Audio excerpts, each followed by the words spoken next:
¿Sabías que el país con la energía más barata y limpia del planeta, el candidato ideal para ser el Silicon Valley de Sudamérica, es también el cuarto con más crimen organizado del mundo? Bienvenidos a Paraguay, el país de las dos caras. Y hoy, en IA Paraguay 24, vamos a entender por qué. Por un lado, el gobierno nos vende una imagen de éxito, un país con la energía más limpia y barata del planeta, listo para alimentar la revolución de la inteligencia artificial. Nos hablan de un milagro paraguayo, de crecimiento económico mientras la región se estanca, y de rascacielos que brotan en Asunción.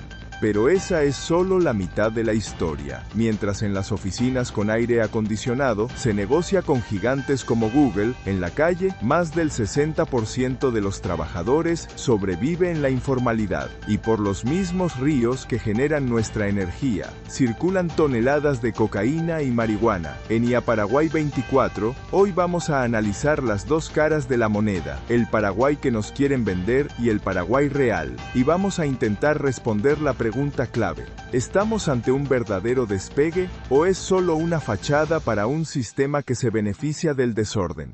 Si escuchas al gobierno, el futuro es brillante, y los números, a primera vista, parecen darles la razón. Mientras nuestros vecinos lidian con la inflación y la inestabilidad, Paraguay muestra una estabilidad macroeconómica que ya muchos quisieran. El tipo de cambio lleva décadas sin grandes sobresaltos, y la inflación, comparada con la de Argentina, es casi un chiste. El discurso oficial es potente. Nos dicen que tenemos la energía para convertirnos en el centro tecnológico del mundo. Y no es del todo mentira. Itaipú y Yacyretá nos convierten en el mayor exportador neto de energía limpia del planeta. Es una ventaja brutal en un mundo desesperado por energía para centros de datos y minería de criptomonedas.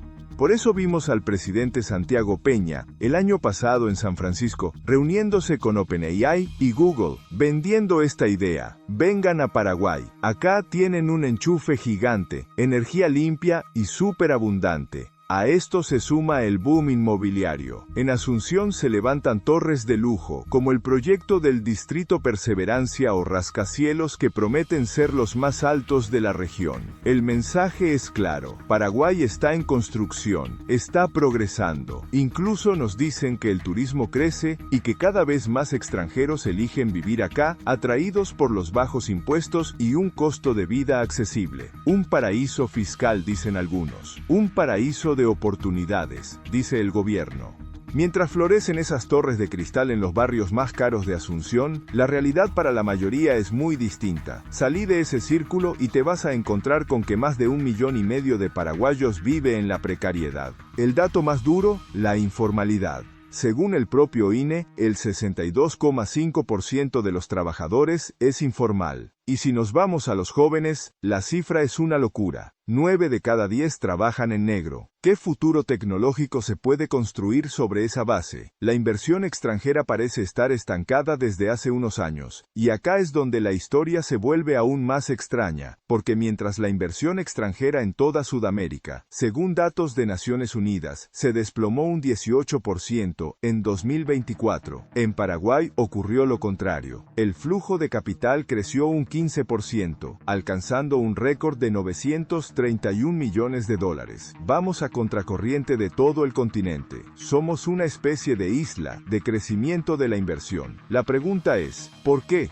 ¿Qué ve el capital internacional en Paraguay que no ve en otros lugares? ¿Somos realmente más atractivos o simplemente somos más flexibles? ¿Qué ve el capital internacional en Paraguay que no ve en otros lugares? ¿Somos realmente más atractivos o simplemente somos más flexibles?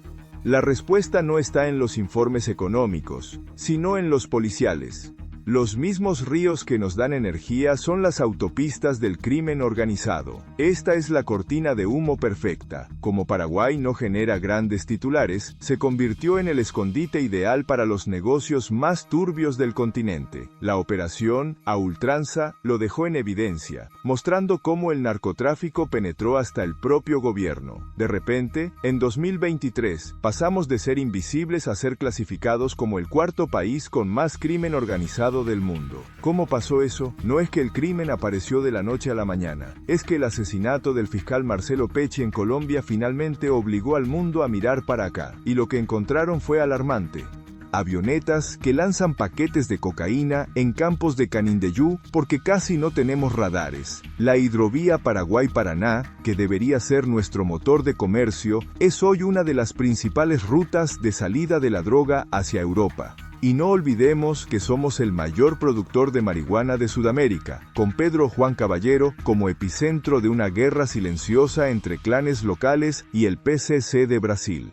Entonces, ¿cómo conviven estos dos Paraguay, el de los discursos de Davos y el de las crónicas de frontera? La respuesta es la pieza que une todo, la corrupción. No es casualidad que estemos en el puesto 149 de 180 en el índice de percepción de corrupción. Estamos al nivel de Mozambique o el Congo, mientras nuestro vecino Uruguay es uno de los 15 países más transparentes del mundo. Esa corrupción es la que permite que un exdiputado sea imputado por narcotráfico, o que un senador sea procesado por lavado de dinero. El narco no es un enemigo del sistema, en muchos casos, es parte del sistema, y esa corrupción tiene consecuencias directas sobre el supuesto milagro. Esos rascacielos de lujo que vemos, ¿son realmente un símbolo de progreso, o como advierten los expertos, un riesgo creciente de lavado de dinero del narco? Tenemos un excedente de energía gigantesco, pero sufrimos apagones masivos porque la infraestructura de Ande es un desastre y no se invierte lo necesario. ¿Por qué? Porque es más rentable el negocio a corto plazo que planificar un país a largo plazo. El sistema educativo está por los suelos. ¿Cómo vamos a hacer un hub tecnológico si nuestros jóvenes tienen años de retraso educativo?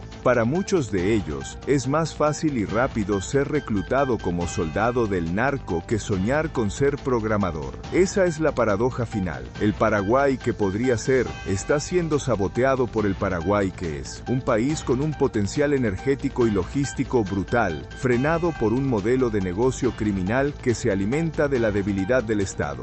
Así que volvemos a la pregunta del inicio.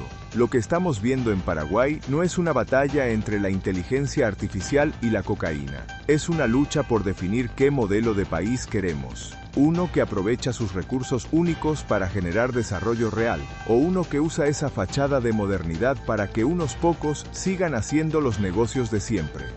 La pregunta que les dejo hoy es directa. ¿Crees que Paraguay realmente puede convertirse en una potencia tecnológica y económica? ¿O el poder del narcotráfico y la corrupción son demasiado grandes como para permitir un cambio real?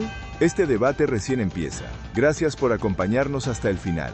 Esto es IA Paraguay 24. Análisis, datos y las preguntas que importan. Nos vemos en el próximo video.